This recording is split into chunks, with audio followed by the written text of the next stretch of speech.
Okay, right. Welcome. Sorry about the delay in starting. So today I want to talk about a specific health symptom that is present in a very significant amount of the population, and you'll understand why that is soon. Now, I had a bit of a problem with the live streaming software, but here we are now. So hopefully you'll be able to join us. There's a lot in this live stream, so I would like to just let you know that I have got notes. So if it doesn't come across as polished and perfect, I felt like it's more important that you get the information here than I look like a shiny star. So today we are covering a really important aspect of health, which, although it's happening for most people at some time in their life, it's often hidden.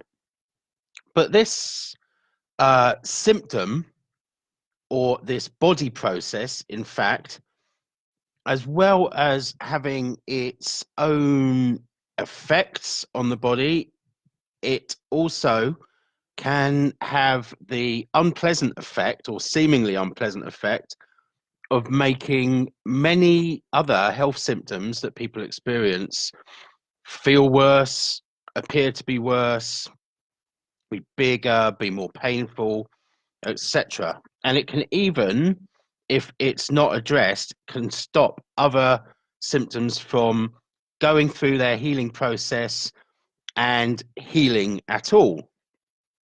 And this is very important because it's very easy to look at reasons for the other symptoms, yet not notice that this symptom has actually been triggered in the body. And while everything else seems to have been addressed, without addressing this, it doesn't leave a conducive atmosphere for healing.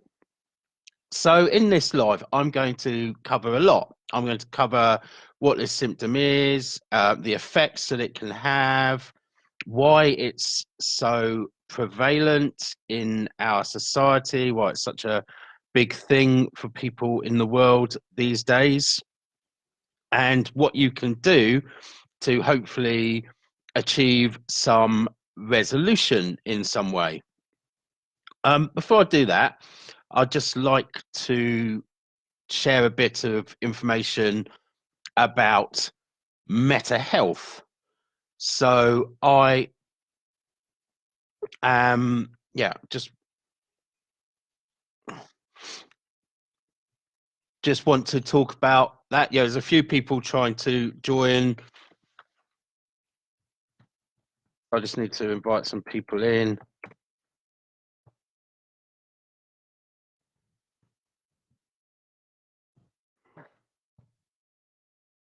So just bear with me.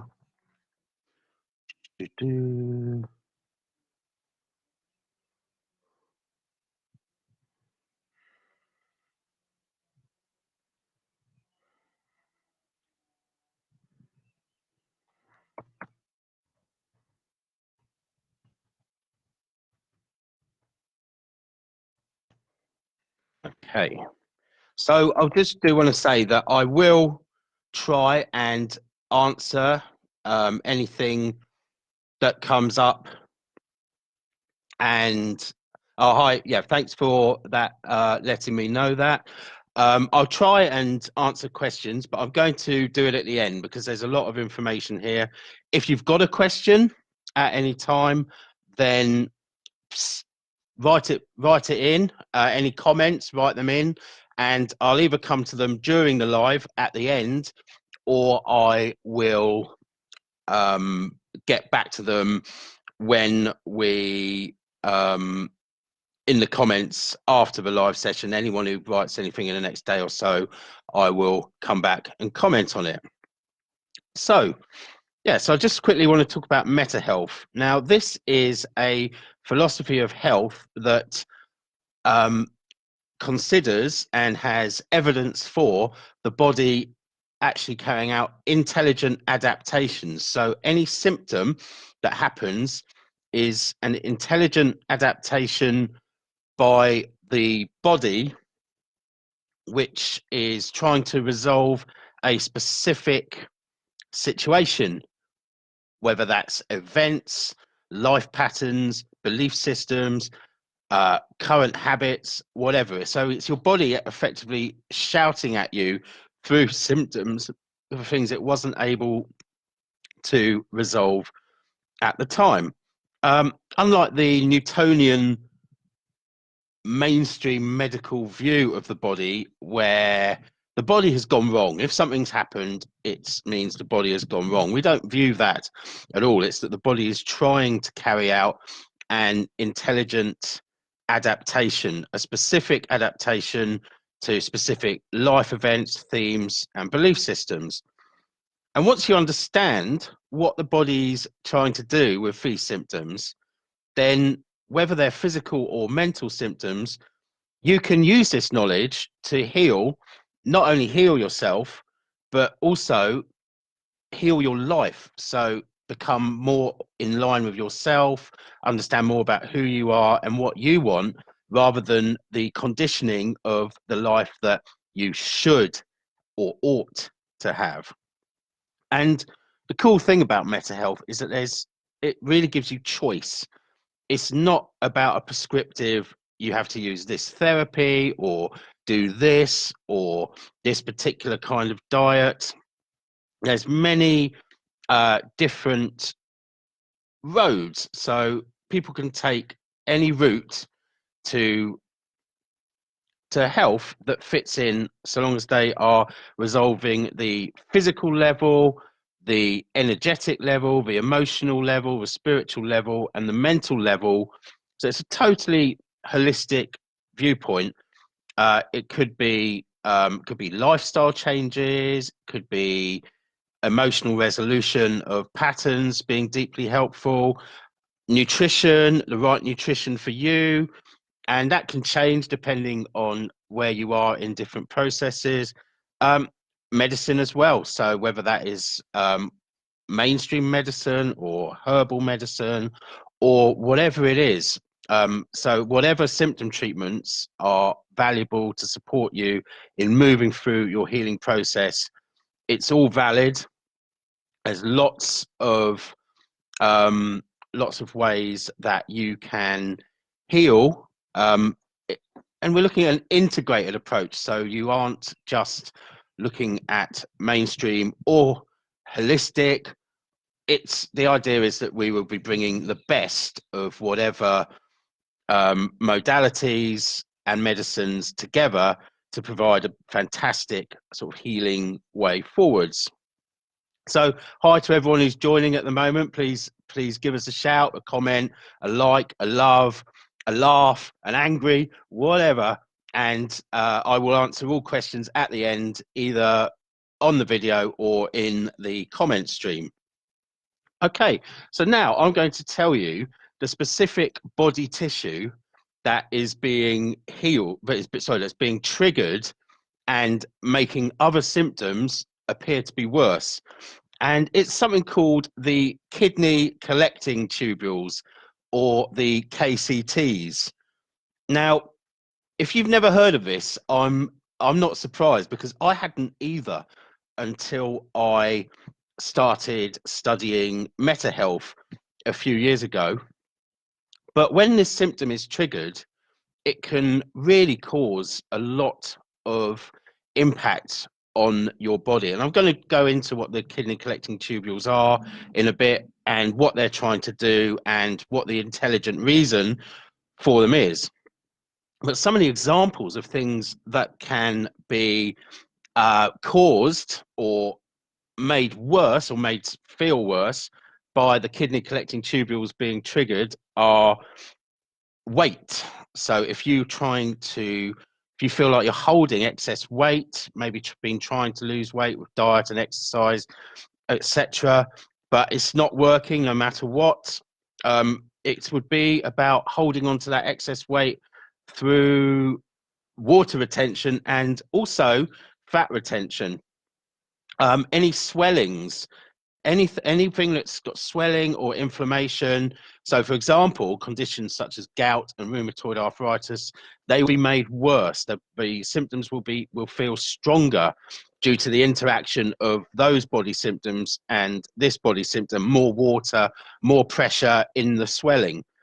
You can create water-filled cysts and excess watery fluid to gather wherever there are opportunities for that in the body. Again, that can cause various symptoms. That can cause swelling, pressure, uncomfortableness, etc. It can make headaches and migraines and things like that much worse through an increase in pressure and, again, this watery fluid buildup, which just accentuates and can make the symptoms worse and prevent them from healing and going through their healing cycle. So why do these kidney collecting tubules get triggered? This is something that's incredibly common in our human psyche, and actually the fact that it is so common is part of the healing when you understand that. And the reason is that it's all about these kidney collecting tubules get triggered when people are experiencing or have a history of feeling isolated, feeling alone, feeling like they're in a lone survival crisis. Isolation and abandonment are the words we normally use. And how common is that in our society now? But think about it I want you to think about it in caveman terms. If you were to be a cave person, you were isolated, you'd lost the tribe, been left behind, perhaps in some battle or hunt, you'd ended up separated from the rest of the tribe. Well, you're going to be very scared. You are going to feel alone. And what the body is trying to do with this shocking event and this situation that you are isolated and abandoned is hold on to as much water and fat as it possibly can, because these are going to be priorities for you to live as long as possible separate from the tribe. You have water, you've got fat, it's going to hold up, you're going to build up urea in your body through not weeing it out so much, which can actually be converted to protein in times of emergency. So in these ancient times, we were very dependent on actually being able to store, if we were isolated and abandoned from our community, it's a survival crisis, and holding on to the water, the excess fat, etc., is key to survival. Now, we don't live like that anymore, but we still have the same biology. And in the modern world, most people now can physically survive isolation. And paradoxically, probably more people feel isolated these days, separate, different than others, than in any other time in history. If you think about, we have more and more people living alone. We have, there's emotional disconnection. Perhaps things like, people spending their time hooked up to their smartphones rather than actually engaging in real connection. Now that's got a double aspect to it, because you can actually feel more connected if you are able to take part in various communities, etc. So that can work out but there's a flip side to all of these things. But while we can survive biologically separation, it still has the effects on our biology. So we're domesticated now. We're like domesticated animals, domesticated cave people, really. And this come with many benefits, of course, the way we live now. But there's also, this probably the modern condition. The biggest issue is separation. So just think about these sorts of thoughts. If you've ever had thoughts such as I'm not supported, I've been left out, I've been left behind, I feel so alone, I have to deal with this alone, I don't belong, I don't belong here, I'm not part of this group. And how many people actually feel that so often in life? As we are all starting, people do explore, and especially people who are exploring consciousness and maybe start feeling different in some ways than people that they've grown up around or grown up with. So this can be especially prevalent in people who are, like starting to explore different aspects, different angles of life. So if you're joining, great to see you here. Please drop a comment or a like or a heart or a laugh or an angry or however you feel. But yeah, so these sorts of thoughts and feelings: I'm not supported, I've been left behind, I'm alone in this, I have to deal with this alone, there's nobody here for me right now. Can you see how common this is? It is a common thing in our society to feel like that, walking down the road but not feeling part of what's going on. For some people, of course, some people don't have this. It's not everybody. But yeah, because it is so common, if there are any health symptoms, if you are experiencing any health symptoms, then it's really key to explore this. It's really key to explore abandonment and isolation, at least alongside, if not, but increasingly, really thinking before you explore the other things, because it will most likely, if you are running isolation and abandonment and you release it and you start to feel more connection, you are likely that you are going to reduce the physical symptoms that you're experiencing. So that's really worth doing. And and you can tell when it's happened. You can tell when you've released isolation and abandonment and you're feeling better, because you start weeing more. So you might start actually noticing that you are, going to the toilet more. And it's quite common for people to release a huge amount of water retention very quickly after clearing these isolation and abandonment themes.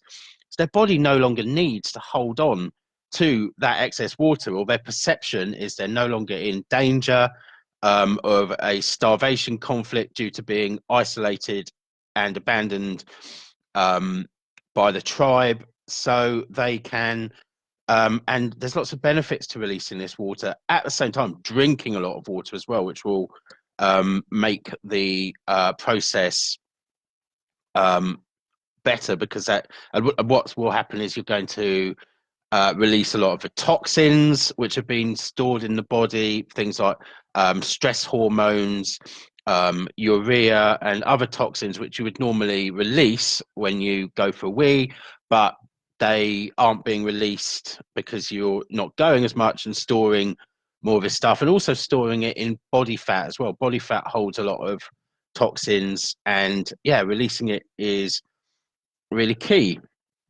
So what can you do about this? Well, the key to this is finding a way, whatever way that is, or whatever series of ways that is, for you to feel truly and authentically connection, and not being isolated, not feeling isolated, not feeling abandoned. And this connection, it could be in the now, it could be releasing these times of isolation and abandonment from your past using some of the many techniques out there. For example, I use EFT, matrix reimprinting, a lot. They're great for creating new patterns and new understandings for your younger self. So you are releasing that isolation and abandonment, but it could be doing lifestyle changes. So finding your tribe.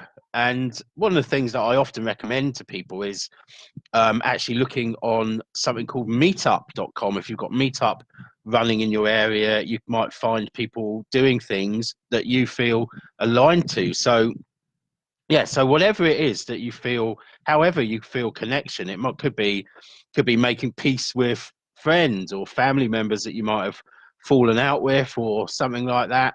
So taking current actions to feel connected. And something I mentioned earlier is that this is a key part of the human condition. It's so uh, popular, maybe isn't the word to use, but it is so apparent in our lives these days that um, even having that understanding that you're not alone going through this, through these feelings of isolation, abandonment, and separateness. You're actually going through the evolutionary journey of humanity at the moment, and maybe a big part of it is realizing that we're all feeling this lack of connection, and in a way, that's kind of feeling connected to the bigger community and tribe as a whole.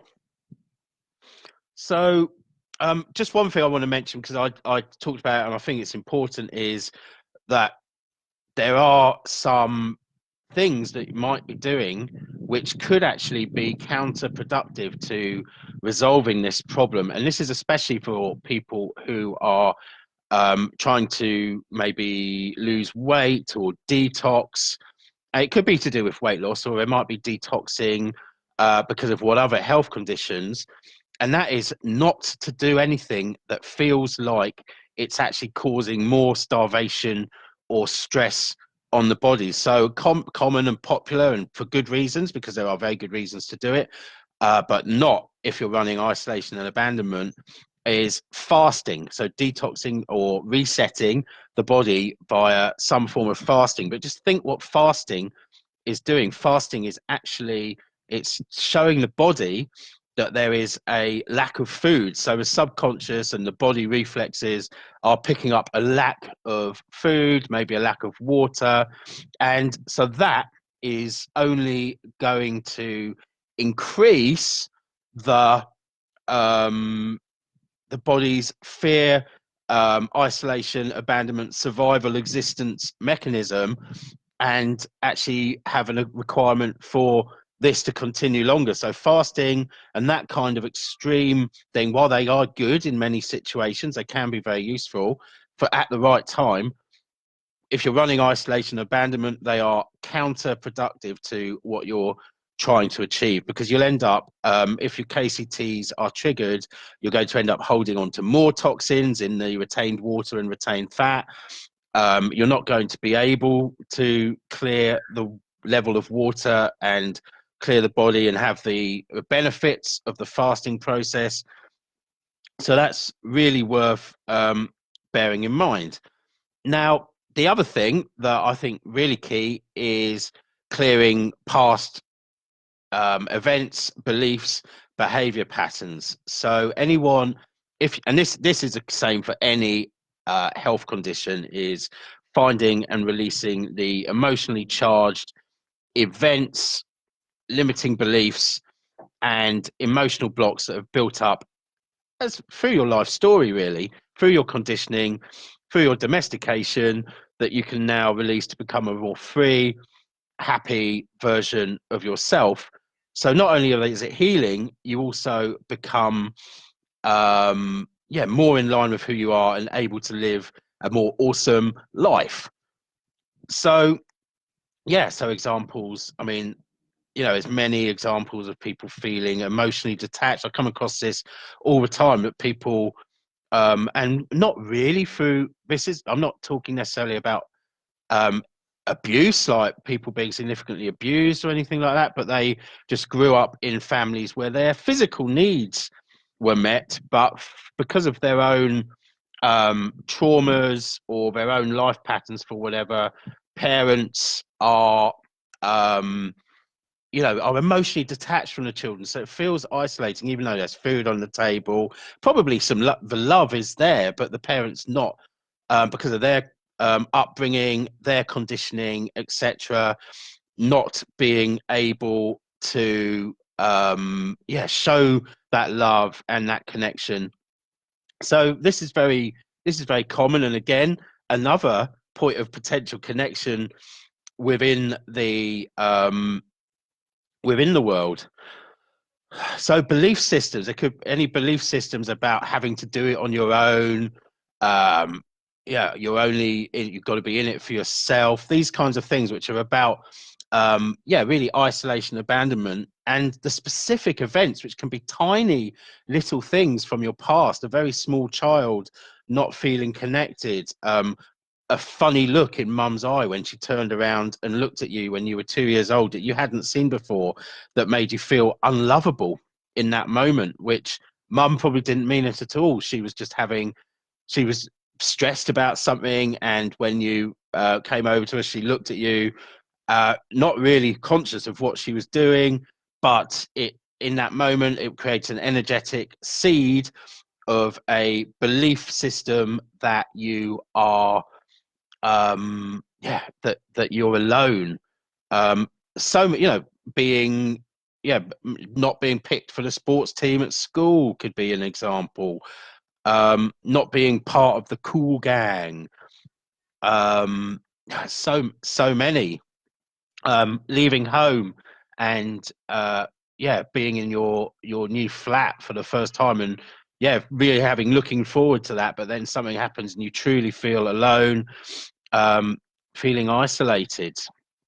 So anything that is about isolation can trigger these these caveman responses, these cave person responses of having to hold more water, more fat, and as I mentioned, any other healing process which involves inflammation or swelling or anything like that, and that's most of them at some point have a level of inflammation in them, will be made worse by the fact that the stress of the isolation and abandonment conflict is causing more water to be held and the swellings to become bigger as a result. So so loads of things you can do. You can start looking for ways to feel more connected. Just be really aware of that fasting not always being a good idea that I mentioned if you're running this sort of pattern. And the healing of past events, the discharging, the changing of belief systems, the behavior patterns, and actually starting to be more connected. And most symptoms will get better as a result of this, and then be more open to healing by dealing with the specific situations or whatever that have actually caused those symptoms to be in place. So I'm going to come on and answer some questions in a minute. I am I just want to let you know that I am offering mental health consultations for £100 at the moment, which is an awesome deal. I typically charge £300 for this. However, I opened it up for £100 recently, and I found that people were so willing to engage with that, and it was so opened it up to a lot more people to give this a go and find out how useful mental health is for themselves, and actually become able to understand their own bodies, their own healing processes, and become empowered rather than rely on other people to heal them. So they become self-healing specialists in their own body rather than relying on others for that process. And so whether it's looking at this isolation and abandonment or other disease processes, then I'd love to support you with that. You can drop me a message if you want to take part in one of those. More self-work. There's generally more self-work to be done. That's one of the one of the sort of jokes of this path of when you start, it can keep going and going and going. So, but as in the Matrix, once you've taken that pill, you know, you can't go back. You might try, but it's hard to go back and live in the previous unaware, unconscious way. Okay, so let's create real connection. I think this is a key part of our evolution of consciousness, is getting back to that connection, or going forwards to a new form of connection and understanding at a deep, profound level. Realizing that at some level we are all one. We are that, and so we are not isolated and abandoned, but also in our real practical day-to-day lives, finding ways to be connected. So I'm just going to have a look through these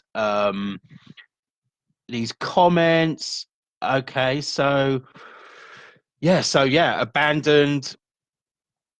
Yeah, Amber said abandoned by a parent, and then abandoned by sickness and fighting alone.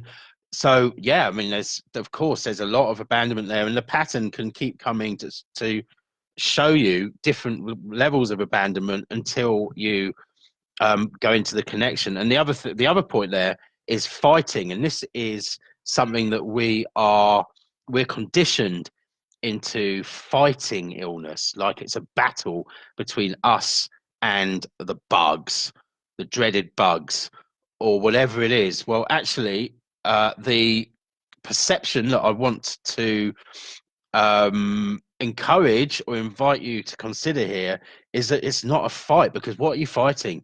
You're fighting your own body, and which is trying to tell you something. So it's more about listening to, learning what your body's trying to tell you, the specific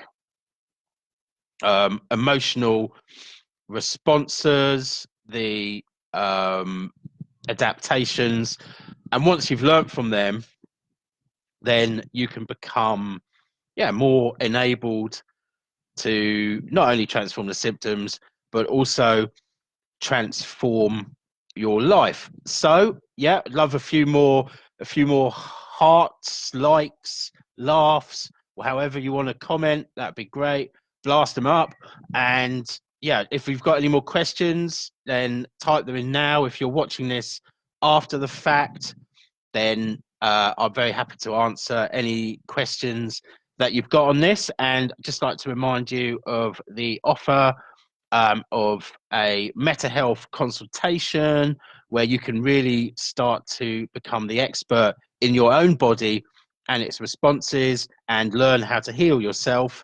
I'm doing those for £100, normally £300.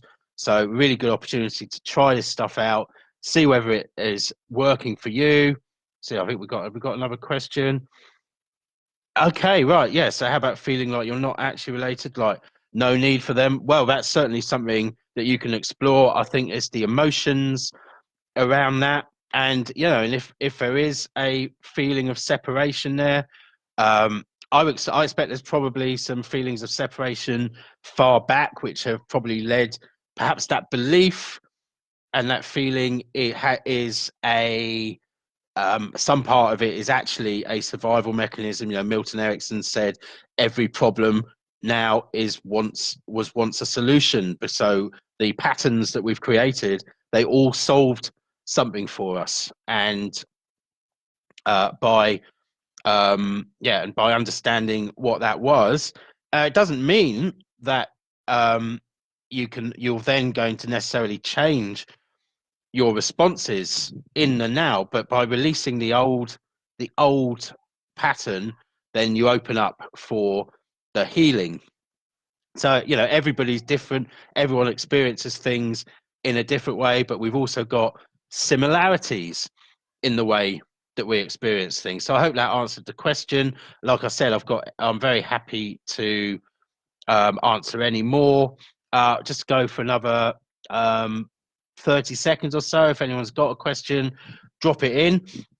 We've been discussing a symptom that most people don't know they've got going on, but it makes their other symptoms worse. which is the symptom of kidney collecting tubules being triggered into stress, holding water, causing swellings to be bigger, holding on to weight gain rather, etc. I hope you found it useful. I always try and put these things across in as simple and understandable terms as possible, because it is pretty complicated. But once you understand it, it's very powerful for your own healing. So, yeah, any more questions, let me know. I'm going to end this in 10 seconds from now. Contact me if you want any support with this. Hope you have a beautiful day. It's Sam, EFT Now. Peace, over and out.